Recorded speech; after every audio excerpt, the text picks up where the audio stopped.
My daughter left her 5-year-old son on my front porch in the Arizona heat and never came back. That was 11 years ago.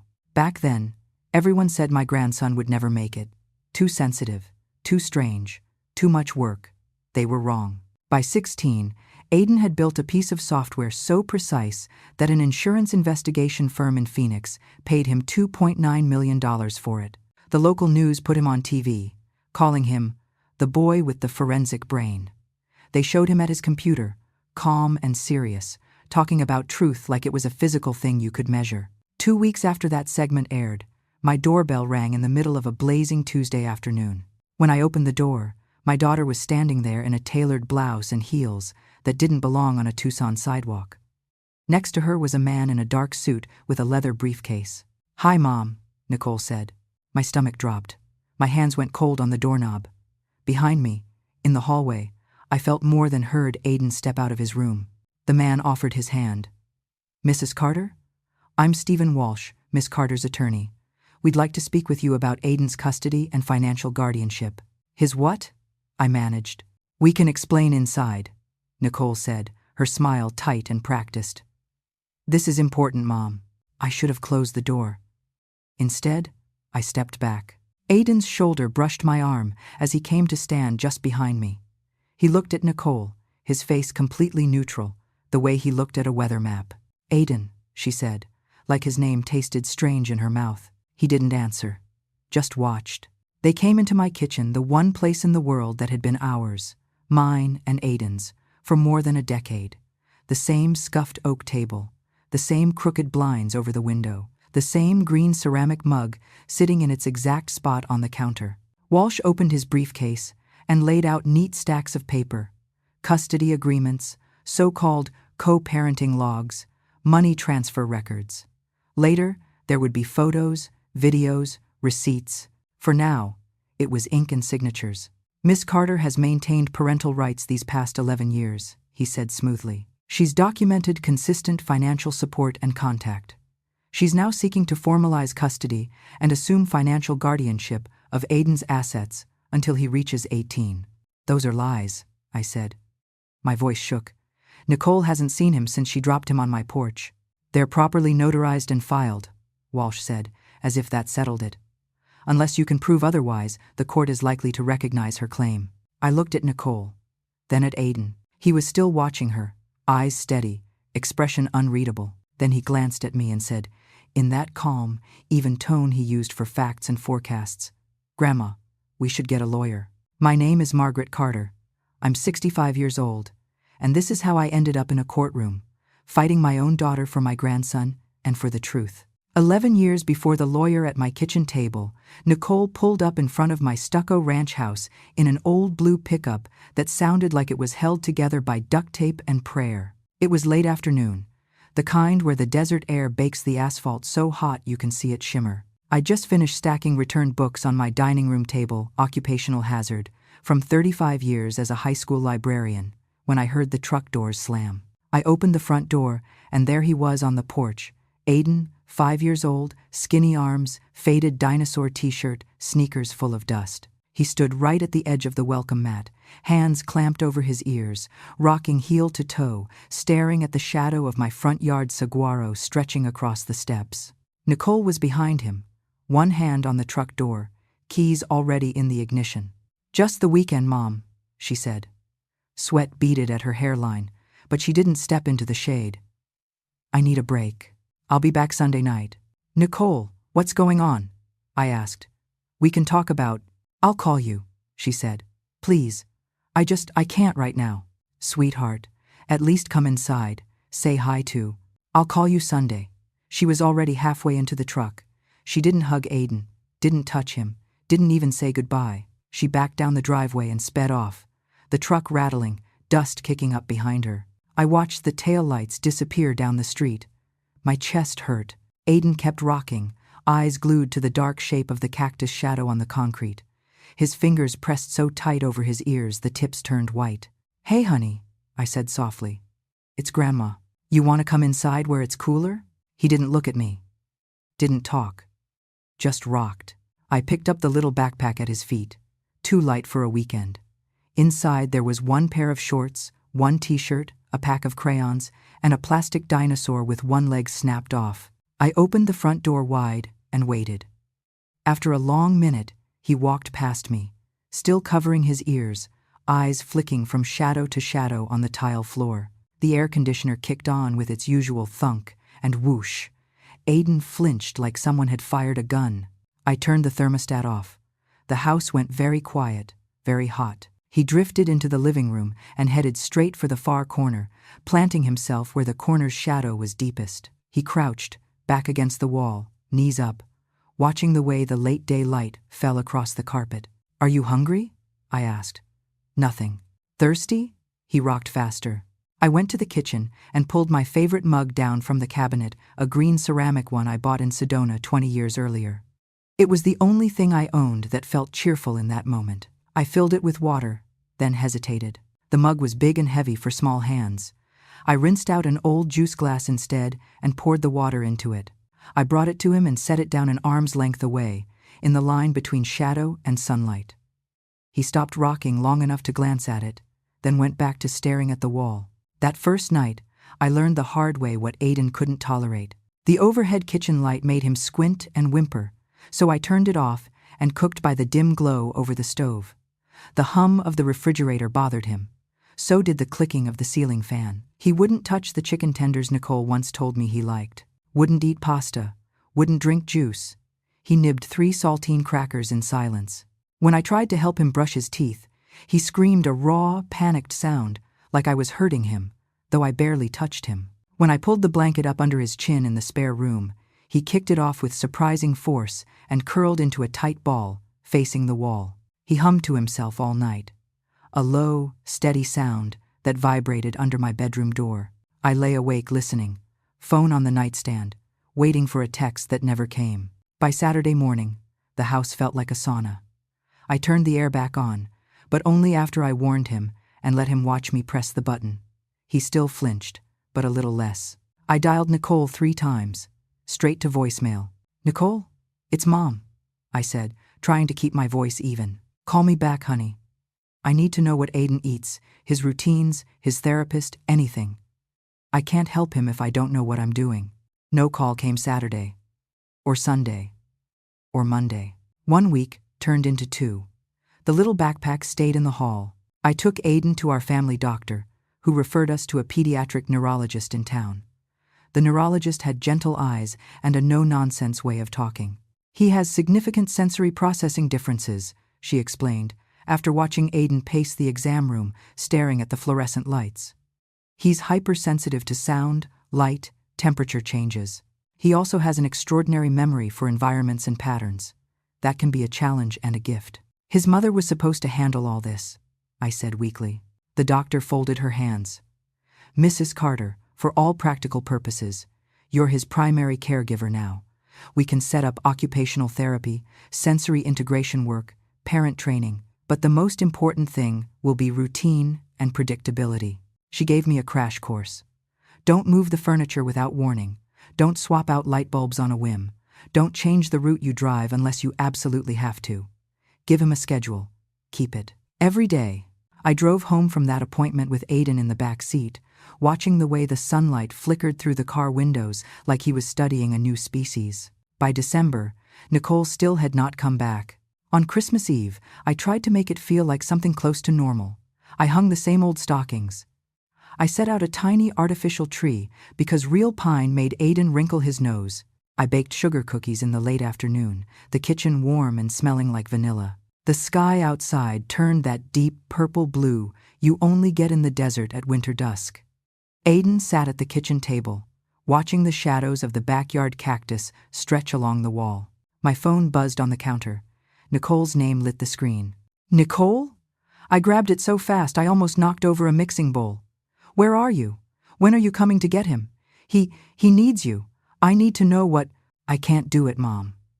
Her voice was flat, exhausted. "Can't do what?" "Honey, talk to me. We can.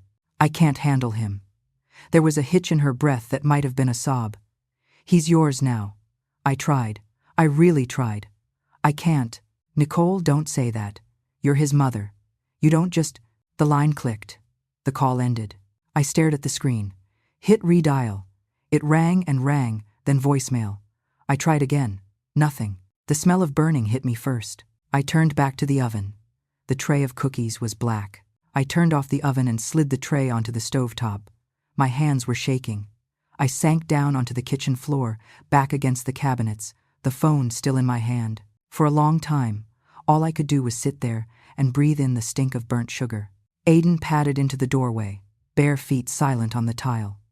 He stood there, looking at me. It was the longest he'd ever looked directly at my face. Then he turned away from me and reached up to the counter. His fingers closed around the green ceramic mug I always kept by the sink when I was home. He filled it from the tap clumsily, spilling some walked over, and set it gently on the floor beside my knee.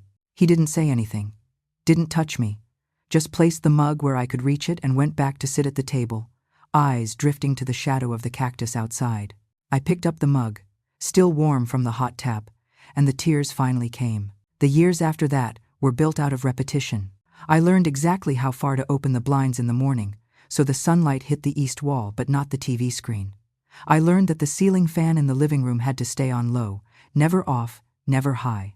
I learned that the hum of the refrigerator bothered him less if I slid thick cork coasters under the front legs. Breakfast at 7:15 a.m. every day. Oatmeal with exactly one drizzle of honey in winter. Toast and scrambled eggs in summer.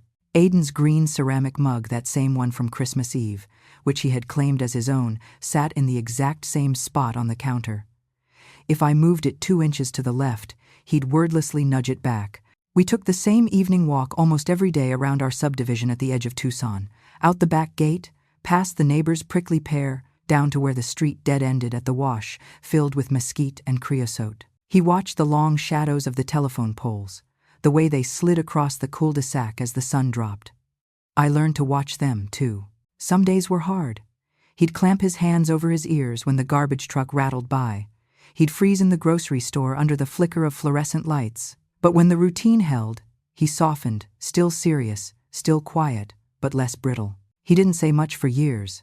When he did, it was precise, like measuring cups. He became obsessed with shadows. By 6, he was lining up little rocks in the backyard, according to how their shadows fell at different times of day. He'd draw rough diagrams in spiral notebooks, crooked squares for our house, stick cacti, arrows showing which way the shade moved between 3 and 5 p.m. He'd sit under the back porch awning at sunset, watching the sky go pink and gold, then grab his notebook and scribble numbers for the time and where the orange line of sunlight hit the far fence. I asked his occupational therapist if I should stop him from filling notebook after notebook with sketches of shadows, temperatures, and wind directions. He's mapping his world, she said. It's how he keeps track of where he is in relation to everything else. Let him. So I did. One night when he was 8, we sat together on the back steps. The sky was streaked purple, and you could see the first stars pushing through the dim. The desert smelled like dust cooling off. Aiden had his notebook balanced on his knees, his thin pencil moving in short bursts as he copied the angle of the neighbor's Ocotillo shadow. "Why did Mom leave?" he asked. My hand jerked. The ice in my glass clinked. It was the first full sentence he'd spoken to me that wasn't about the weather or food or a routine. He didn't look up. He watched his pencil, like the question was part of the drawing. I took a breath. "Because she was scared," I said finally. "And she didn't know how to stay." "I have a day, Isa." He nodded once, still drawing. "Scared of me?" "Scared of how hard things felt," I said. "Not of you, of herself, of all of it." He wrote something at the top of the page in small, neat letters. "Mom left because she was scared." I excused myself and went inside, into the bathroom, turned on the faucet, and cried where he couldn't hear me over the water. By the time Aiden reached 3rd grade, it was very clear that his brain worked differently. Math and science came to him like breathing. By 9, he was doing long division in his head faster than I could punch numbers into a calculator. He'd correct the weather app on my phone, muttering, "It says 79, but it's hotter. The sunlight is sharper." Words came slower, but they came. He read voraciously, mostly nonfiction books about space, weather systems, the history of maps. School, however, saw mostly problems. "Aiden refuses to participate in group activities," his 3rd grade teacher wrote in one progress note. He spends recess pacing along the fence. Another note complained that he had argued with the teacher about the direction of the shadows in a poster of a farm scene. He insisted the barn faced west, not east, the teacher wrote, because the sun is rising on the wrong side. Aiden knows. He was right, Aiden told me flatly when I asked about it at dinner, pushing his P's into little north-south lines. At the end of that year, the school called me in. The principal, a man named Mr. Sterling with a tie too tight at the neck, folded his hands. "Mrs. Carter, we think Aiden would be better served in our self-contained classroom," he said. "Because he can't keep up?" I asked. "Academically, he does fine above average in some areas." He shifted in his chair. "But he struggles socially. He doesn't engage with peers. He's sensitive to the lights, the noise. The general education classroom is challenging for him and for staff." End quote. "You mean he makes you uncomfortable?" I said, feeling the old librarian steel in my spine. I'd spent 3 decades in public schools. I knew the code. "We're concerned about his ability to access the curriculum," Mr. Sterling said. "The special program would be less restrictive." I almost laughed. "Under IDEA, he has a right to the least restrictive environment," I said. "That means you provide supports in the general classroom before you move him out of it." They were not used to a grandmother who could quote federal education law. I went home, pulled out every evaluation, every progress report, every note from therapists and teachers. I color-coded them by year and type: academic, behavioral, sensory. I filled an entire 3-ring binder. Aiden watched me from the kitchen doorway, his green mug in his hand. "What are you doing, Grandma?" he asked. "Getting ready to remind your school what you can do," I said. He came closer, eyes flicking over the piles. "You're mixing years," he said quietly. "What?" "These from 4th grade." He pointed to a stack. "These from 3rd. These are therapy notes, not school notes." I looked. He was right. He climbed onto the chair across from me, pulled the binder closer, and began rearranging the pages. He made new divider tabs from sticky notes. School Year 3, School Year 4, Therapy Sensory, Therapy Speech. On the back of each tab, he wrote tiny notes. "Heat wave that month. Monsoon storm started. Fluorescents installed in library." "What are those for?" I asked. "Context," he said. "Weather changes behavior." At the IEP meeting, I walked in with that binder hugged to my chest. Around the table sat Mr. Sterling, the classroom teacher, the school psychologist, and the special ed coordinator. They had manila folders. I had a fat binder and 11 years of classroom politics behind me. They talked about Aiden pacing, covering his ears in music, correcting posters. "Is he completing the work?" I asked. "Yes, but is he disrupting other students' learning?" "Not exactly, but..."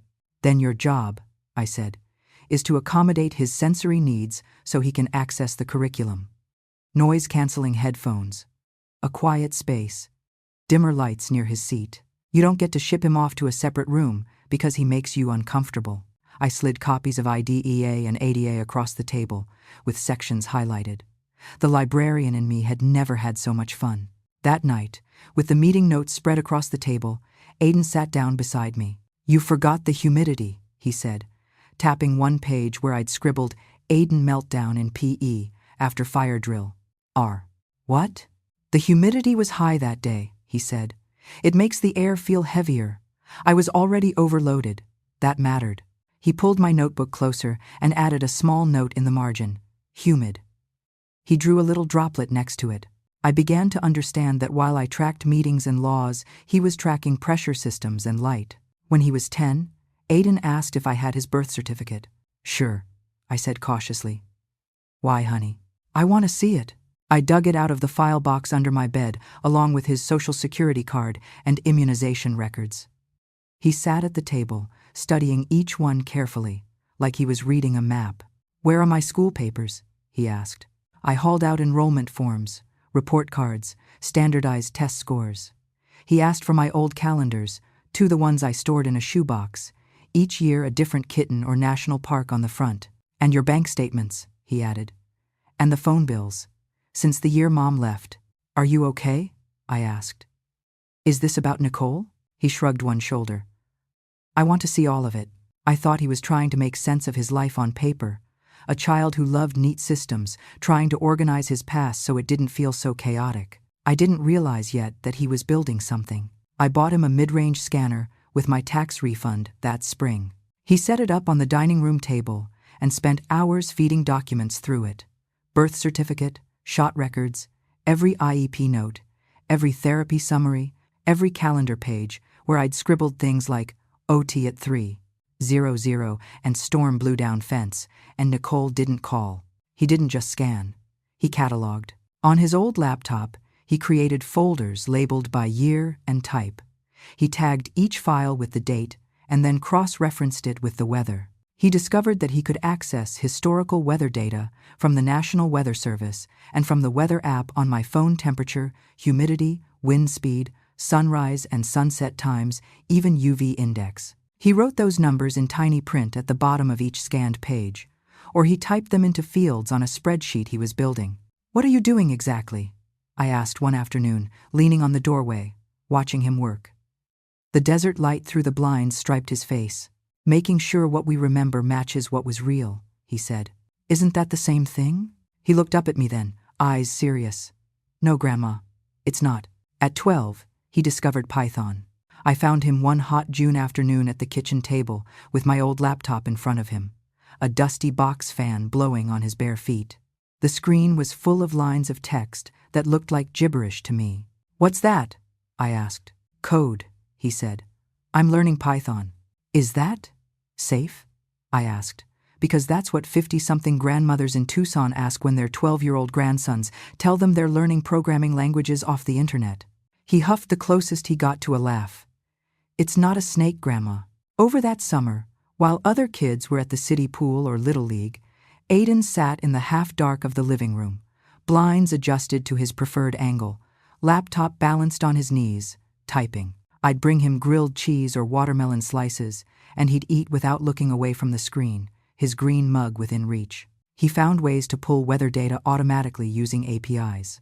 He learned to read and write metadata from image files and PDFs. He wrote small scripts that checked whether the timestamp on a photo matched the angle of the shadows in the picture, given the known location. One evening, he called me over to the laptop. "Watch this," he said.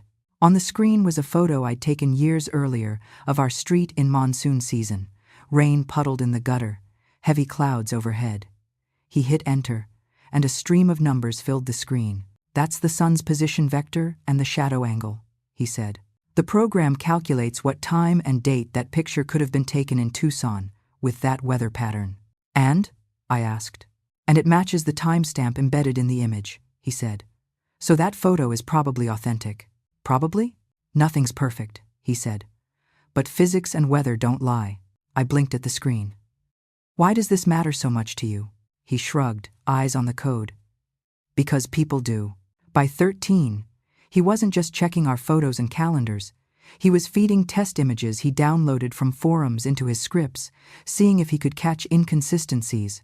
"You know, honey," I said one night, watching him sit amid a fortress of notebooks and hard drives. "Most people just look at a picture and decide if it feels real. Most people are bad at that," he said.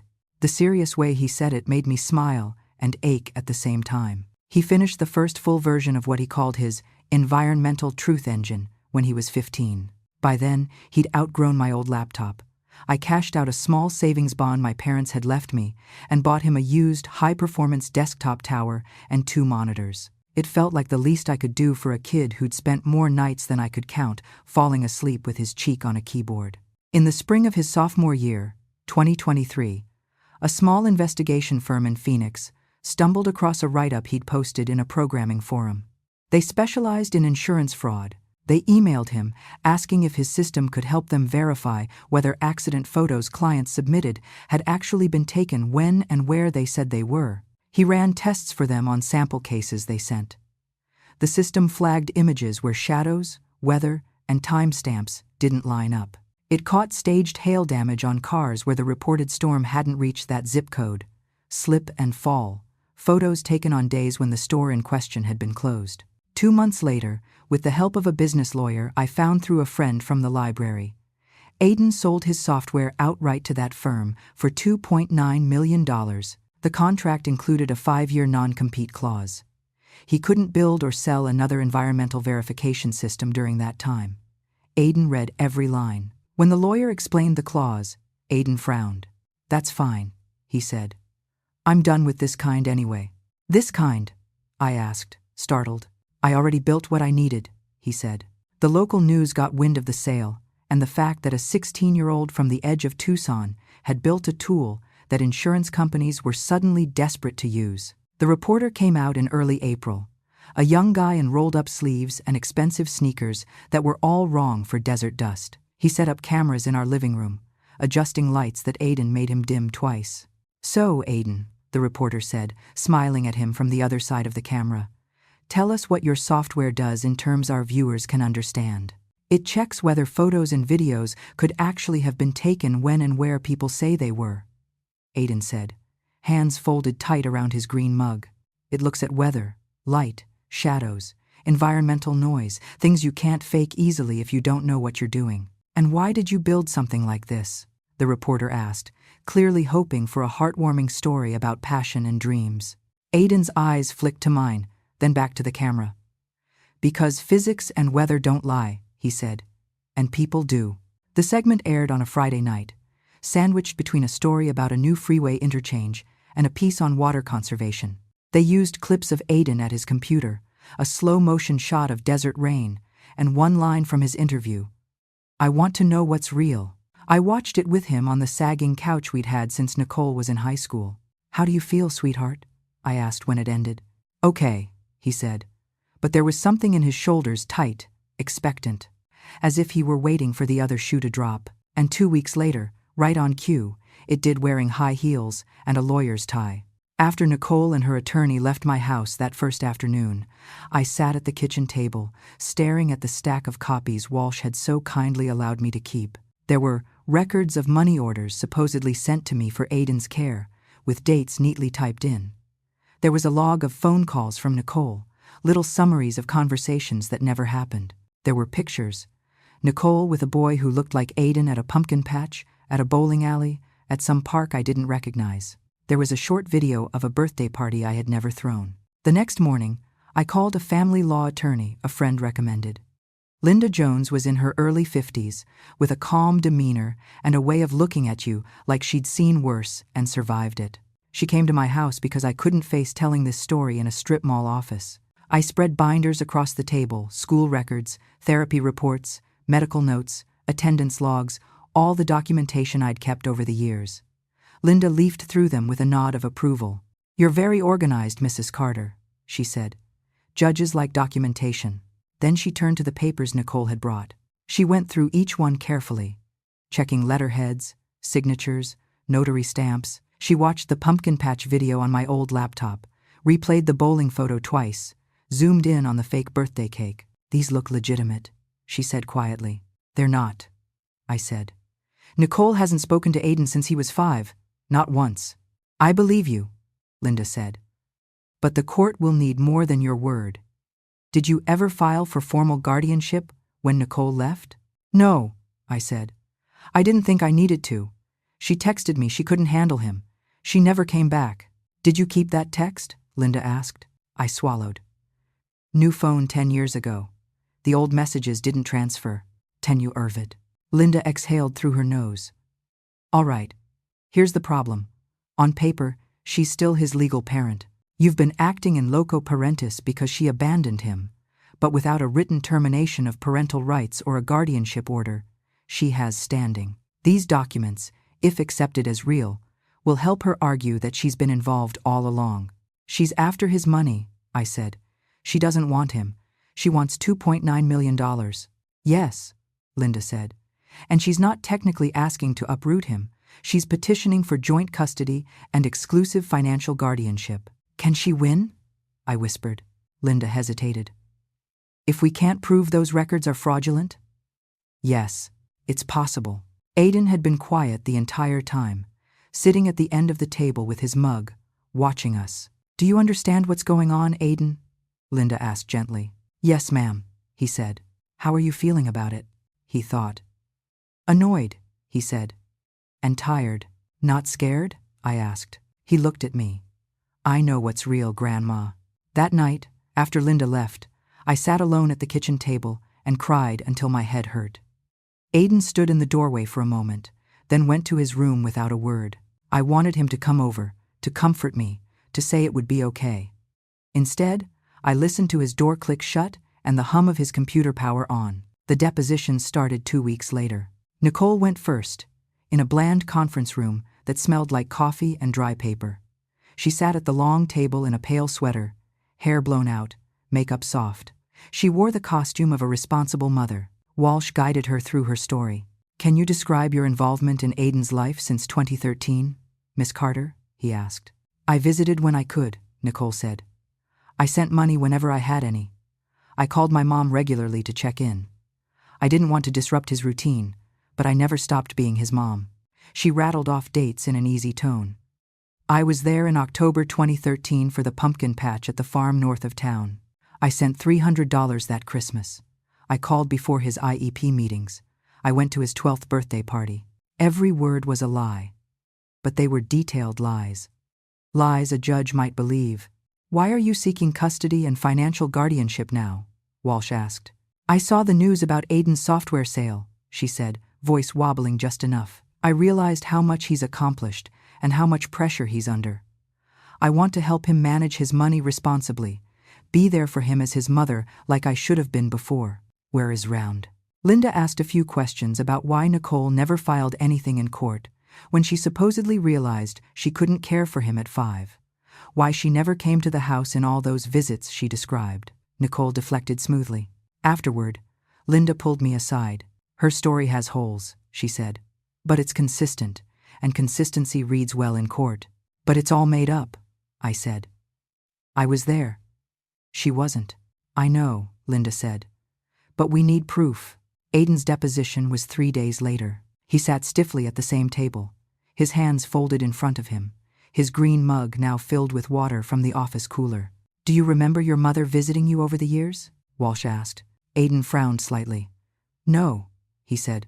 "I don't remember that. Do you recall her calling you on the phone?" "I'd have to check my records," Aiden said. "Your records?" Walsh looked amused. "You keep records of your phone calls?" "Yes." Aiden's voice didn't waver. "And my grandma's. And our calendars. And the weather." Walsh smiled like he'd caught him saying something childish. "Did you know your mother was sending money to help your grandmother take care of you?" "No," Aiden said. "I never saw that." Linda's questions were simpler. "Do you want to keep living with your grandmother?" she asked. "Yes," he said. "Do you want your mother to control your finances?" "Why?" 18 knows. "No." His answers were short, honest. I prayed they were enough. Linda's face told me they weren't. That night, I couldn't sleep. I lay in bed replaying Nicole's smooth lies and Aiden's blunt truths. At 3 a.m, I noticed the light under Aiden's door.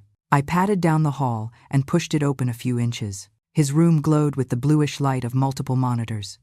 He sat hunched forward in his chair, fingers flying over the keyboard. One screen showed code, another a grid of video thumbnails, another a spreadsheet full of numbers and dates. "Aiden," I whispered. "It's 3 a.m. "I know," he said without turning. "You need to sleep, sweetheart. Court is tomorrow." I'm almost done," he said. "Done with what?" He kept typing. "Checking." My throat tightened. "I don't know how to fight this," I said.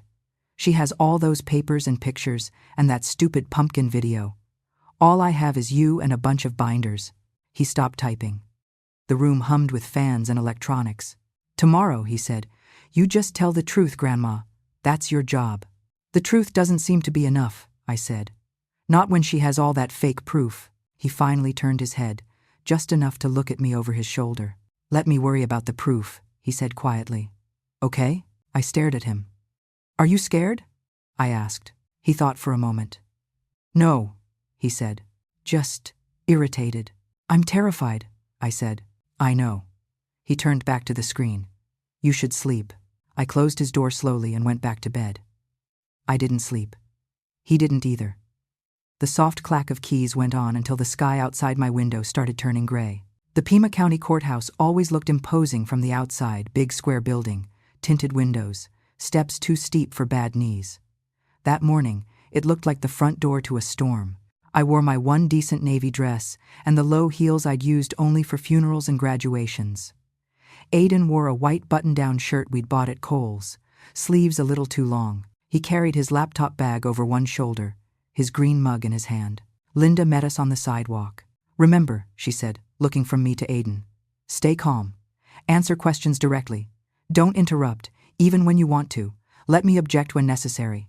"Yes, ma'am," Aiden said. Inside the courtroom, the air conditioning blasted too cold. The overhead lights buzzed. At the front, behind the bench, sat Judge Harris, a woman in her late 50s with sharp eyes and her gray hair pulled back. I'd Googled her and learned she had a reputation for being tough but fair. Nicole sat at the table to my left, in a soft blue blouse, a delicate necklace, everything about her curated to say gentle, responsible mother. Walsh sat beside her, his briefcase at his feet, the stack of forged documents in front of him. We took the table on the right. Linda opened a binder and whispered, "Deep breaths, Margaret." "Please rise," the bailiff said. "Court is now in session, the Honorable Judge Harris presiding." We stood. My knees popped. After the preliminaries, Walsh launched right into their case. "Your Honor," he said smoothly, "this is a straightforward matter of a mother who, due to personal hardship, allowed her own mother to provide day-to-day care for her child while she stabilized her life. Throughout this period, she remained involved financially and emotionally.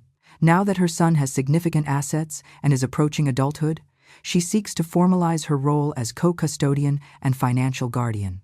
He walked the judge through the documents, co-parenting agreements, allegedly signed in 2011, records of money orders, logs of phone calls.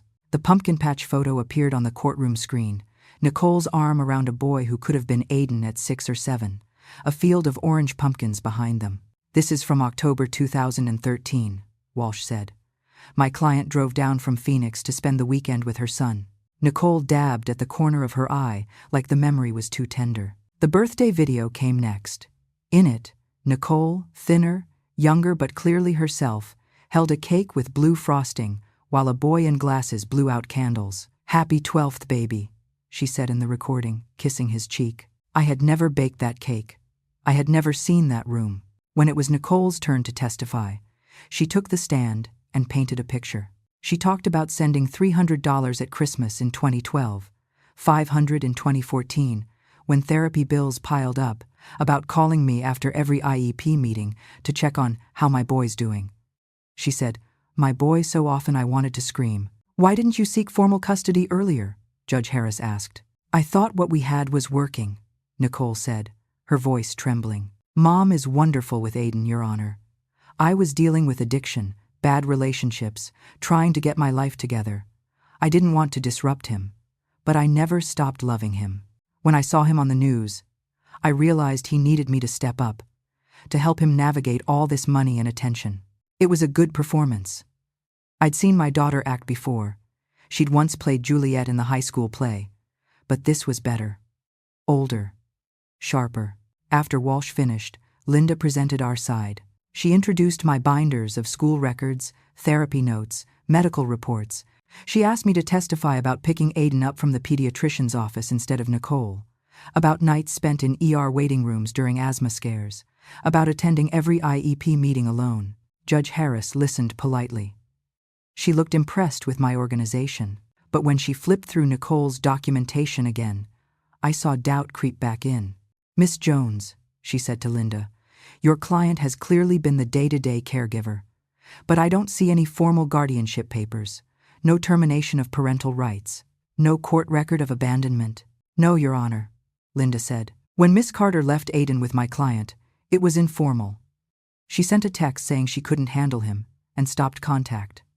Mrs. Carter has documentation of her own involvement, but not of the mother's absence," the judge said.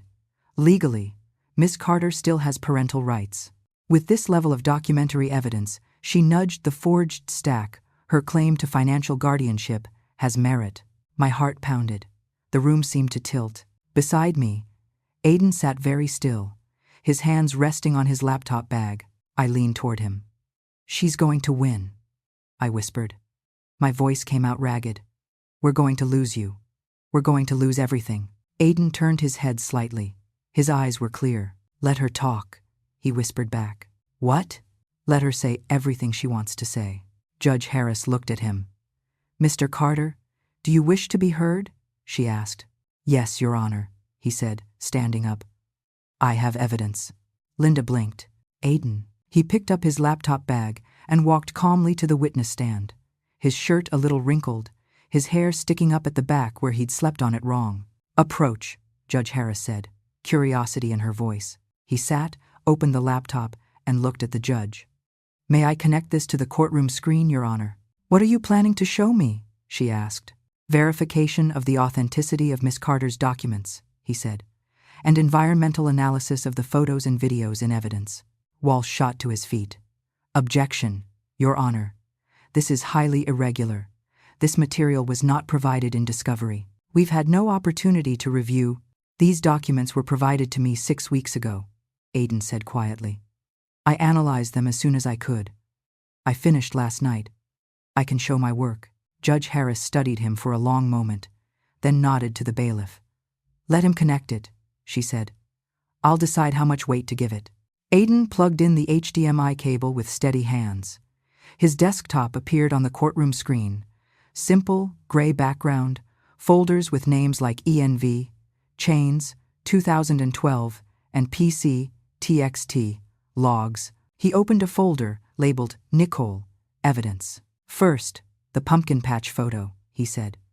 Your Honor, Miss. Carter testified that this was taken in October 2013 at a farm just north of Tucson. The picture filled the screen. Nicole in a flannel shirt, arm around a small boy in a jacket, pumpkins everywhere. Using the embedded metadata, we can see that this JPEG file was created on a phone last year, Aiden said, tapping keys. But metadata can be altered, so my system checks other things too. The screen split. On one side, the photo. On the other, a graph and a set of numbers. I've analyzed the direction and length of the shadows in the image, he said. The sun is coming from this angle, he moved his cursor, which would correspond to a solar azimuth and elevation that occur in this region in late May, not late October. The shadows are also too short for autumn in southern Arizona. He hit a key. An overlay appeared on the photo, faint lines showing angles and projections. Additionally, he said, those trees in the background are spruce. Spruce don't grow in outdoor pumpkin patches around Tucson.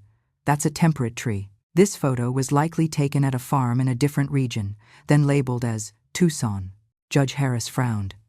You can be sure of that from a picture? Yes, Your Honor, he said, and from cross-referencing it with publicly available images of pumpkin patches near Tucson. None of them have spruce trees. I checked. Walsh scoffed. This is speculation. No, sir, Aiden said, eyes still on the judge. Speculation is guessing. This is pattern analysis and physics. A small murmur rippled through the courtroom. Judge Harris lifted a hand, and the room quieted. Continue, she said. Aiden opened the birthday video. The speakers crackled to life with Nicole's recorded voice, singing off-key. A boy laughed in the background. Miss Carter testified that this was my 12th birthday in February, he said. But listen closely. And, he rewound a few seconds and increased the volume. Behind the singing and clapping, you could hear a steady, high-pitched clicking and a long, rhythmic chirp, the sound of cicadas. These particular cicadas emerge in our area in July and August, Aiden said. Not February.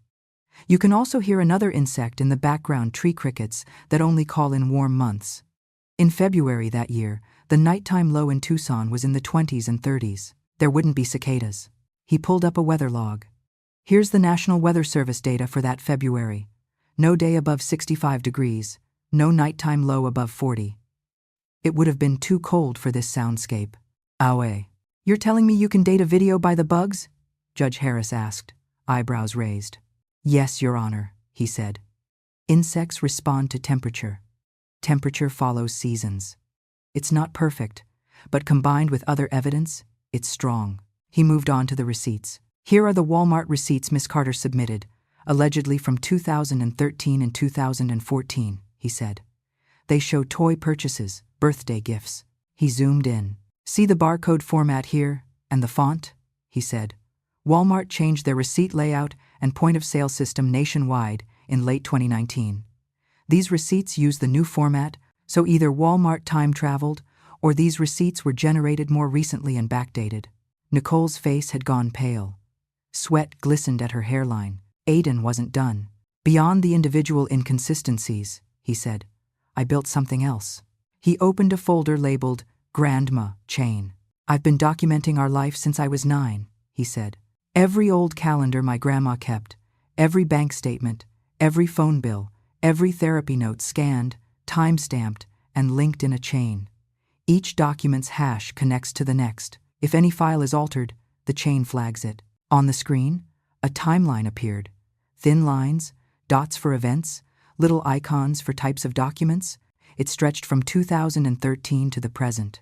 Miss Carter says she sent $300 in December 2012, he said. Here is my grandma's bank statement. For that month, no deposit of that amount from anyone, especially not from a Miss Nicole Carter. He highlighted the transactions: my paycheck from the school district, my check to the electric company, a grocery run. She says she sent $500 in 2014 for therapy costs, he said. Here's the July 2014 statement. No such deposit. He pulled up my old wall calendar from October 2013, a scanned page with my messy handwriting. Miss Carter testified that she took me to a pumpkin patch that month, he said. Here is our calendar. Those days are marked with OT at 3, storm, grandma sick, no note of visitors, no trip. My grandma writes everything important down. She also works full-time. There would be evidence if Miss Carter had been there. He clicked again. Therapy notes appeared, with typed lines stating, no parent present or grandmother attended session alone. These are time-stamped, with hashes chained from years ago, he said. The environmental data, attached temperature, humidity, sun position, matches historical records from NOAA. None of it was added recently. If I'd tried to tamper with any of it, the chain would break. He leaned back slightly. Miss Carter's documents, on the other hand, all show creation or modification dates clustered in the last 6 weeks right after the news story aired. Walsh shifted in his seat. Metadata can be altered, he said loudly. He admitted that himself. Yes, sir, Aiden said without looking at him. Which is why my system doesn't rely on metadata alone. It triangulates with environmental data and independent records, bank statements from the bank, phone logs from the carrier, weather from the government. Those aren't under my control. Or Miss Carter's. Judge Harris looked between the screen, Nicole, and Aiden. Miss Carter, she said to Nicole, her voice suddenly very cool. Do you have any explanation for these discrepancies? Nicole licked her lips. Maybe I got the dates wrong, she said. I was there. I know I was there. Maybe it wasn't that exact day. But I visited. I sent money. Do you have any proof? The judge asked. Independent proof? Photos that pass this analysis? Receipts that match their stated dates? My lawyer handled the paperwork, she blurted. He told me. Walsh went white. Your Honor, my client. Sit down, counselor, Judge Harris snapped. She turned back to Aiden. Mr. Carter, your software, this is the same engine you sold to the firm in Phoenix? I done. Yes, Your Honor, he said. They tested it on their own cases before purchasing. It caught staged accidents they already knew were fraud. They also had outside experts verify the physics models. Why did you start building it? She asked. He hesitated, then told the truth. Because when I was little, people kept trying to tell my grandma and me that our reality was something else, he said. That I was disruptive when I was just overwhelmed. That she should put me in a different classroom. That certain conversations didn't happen the way we remembered. He looked down for a second, then back up. I wanted something that didn't depend on who tells the better story, he said. Something that shows what actually happened. The courtroom was very quiet. Judge Harris sat back, folded her hands, and let out a slow breath. I've heard enough, she said. She removed her glasses, set them on the bench, and looked straight at Nicole. Miss Carter, she said, based on this testimony and evidence, I find your documents unreliable at best and intentionally falsified at worst. Your story is inconsistent with independent records and with physical and environmental facts. She turned to Linda. Full legal and physical custody, as well as financial guardianship, is awarded to Margaret Carter, she said. "Miss Carter Nicole, you are denied petition for guardianship." End quote. Then, her voice hardening, she added, "I am referring this matter to the county attorney for investigation into possible fraud and perjury." Nicole made a choked sound. Walsh put a hand on her arm, his face ashen. The bailiff called, "All rise," and just like that, it was over. Outside, on the courthouse steps in the flat afternoon light, I turned to Aiden. "You knew," I said, my voice shaking with relief and the aftertaste of fear. "You've been building this to protect us this whole time." "I built it to protect the truth," he said. "We just happen to live in it." I laughed then, half sob, half hysterical joy, and pulled my hand back before I could grab him, remembering how touch could still overload him. He glanced at my hand, then very carefully bumped his knuckles against mine. "For the record," he said, "I wasn't going to let her win, Grandma." I believed him. The non-compete clause in Aiden's contract meant he couldn't sell another environmental verification system for 5 years. So he turned his attention to breaking other people's systems instead. "I'm starting a company," he announced over breakfast one morning, a few months after court. "Quality assurance. Data integrity. Looking for glitches." "I, for one." "Sounds fancy," I said, buttering toast. "Who are you going to hire?" "People like me," he said simply. "People whose brains notice things." His first hire came from my past. I was shelving returns at the high school library one afternoon when I heard a hesitant voice behind me. "Mrs. Carter?" I turned to see a man in his late 20s, tall, with noise-canceling headphones resting around his neck and a nervous twist to his hands. "Stephen?" I said, startled. "Stephen Martinez?" He'd been one of my students 20 years earlier. Back then, teachers had called him disruptive because he corrected their mistakes and flapped his hands when excited. I remembered going to an IEP meeting and telling the principal he didn't need to be fixed, just accommodated. "I work for Aiden now," he said, eyes shining. "He said you saved his life before he was born." That made no sense, but I smiled anyway. Aiden's office was a small suite in a nondescript building near downtown Tucson. Beige walls, buzzing lights, second-hand desks. But the people inside lit it up. Stephen, a young woman named Lily who spoke softly and caught inconsistencies in spreadsheets at a glance. A tall guy named Marcus who could hear audio glitches no software detected.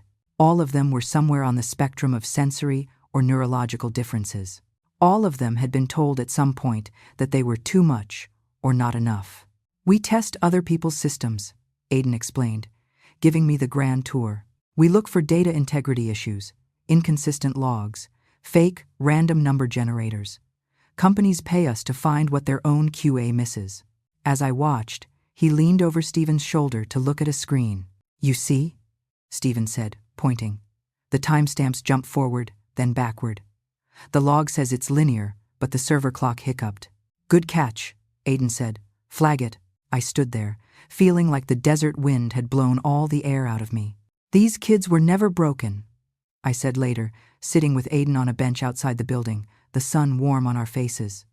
"The system was," he shrugged, but there was a small, satisfied tilt to his mouth. "The system is just people with habits," he said. "We're better at seeing the habits." Nicole's case took its own path. The county didn't throw her in prison. She had no prior record, and the prosecutor believed, maybe charitably, that Walsh bore as much blame for the forged documents as she did. But the DA did charge her.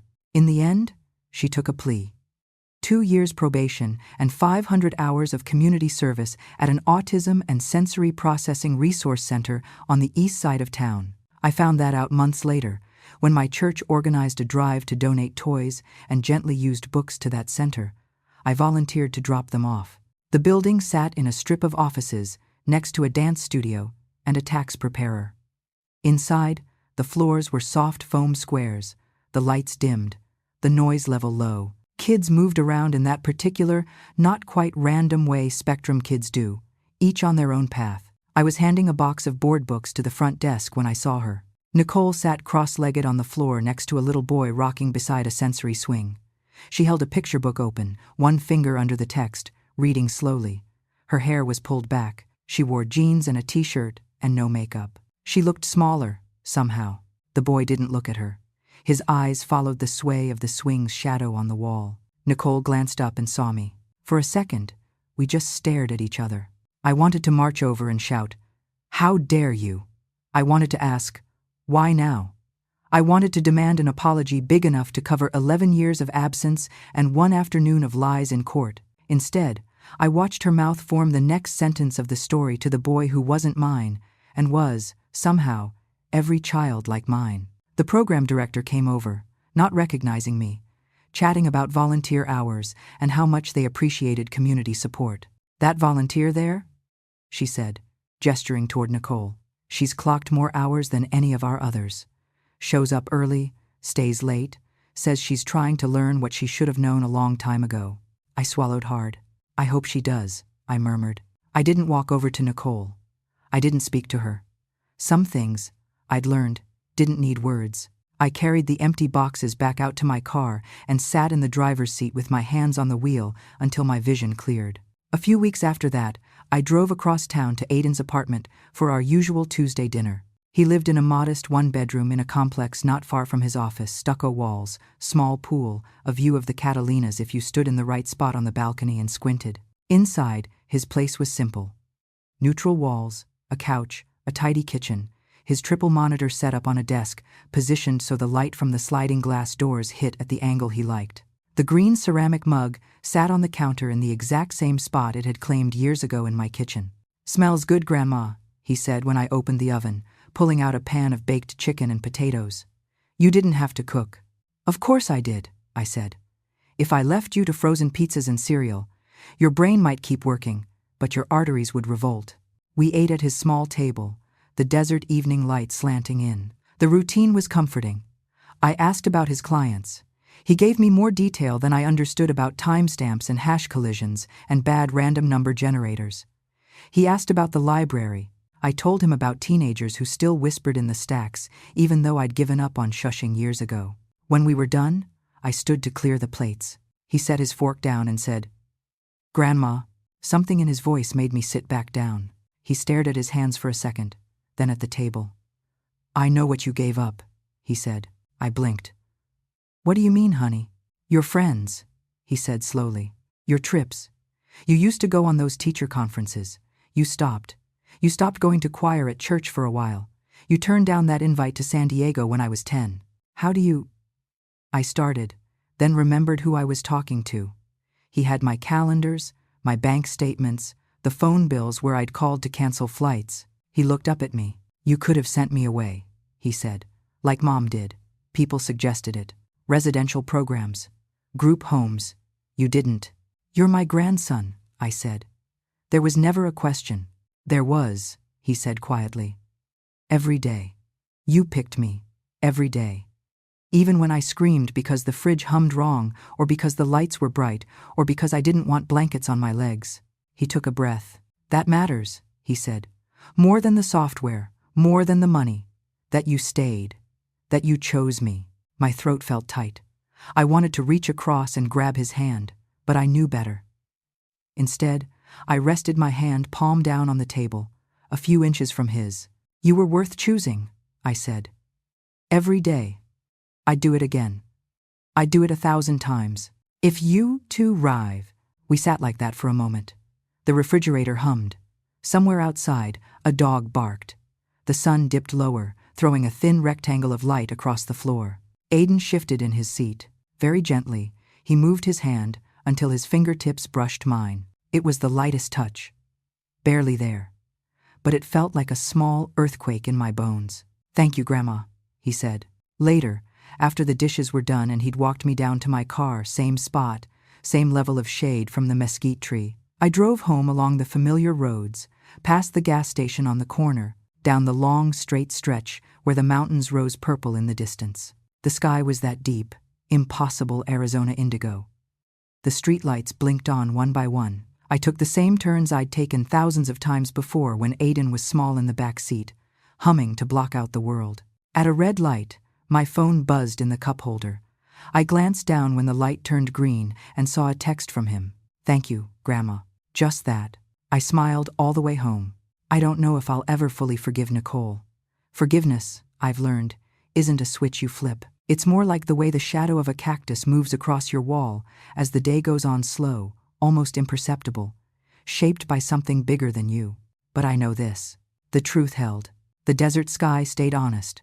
And the boy everyone said would never make it grew up to be the one person in that courtroom who could prove what really happened. I chose him. He chose to stay.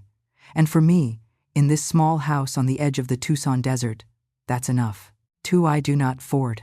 I reached across the table, leaving my hand on the wood between us, close enough that he could choose. After a long moment, he laid his hand over mine. We stayed like that for a few seconds. Then he pulled back gently, stood, and moved to his easel. Routine resumed. Comfortable silence, the scratch of pencil, the hum of the fridge. On my way out, I kissed the top of his head. He didn't flinch. "See you next Tuesday, kiddo," I said, exaggerating the words so he could read them.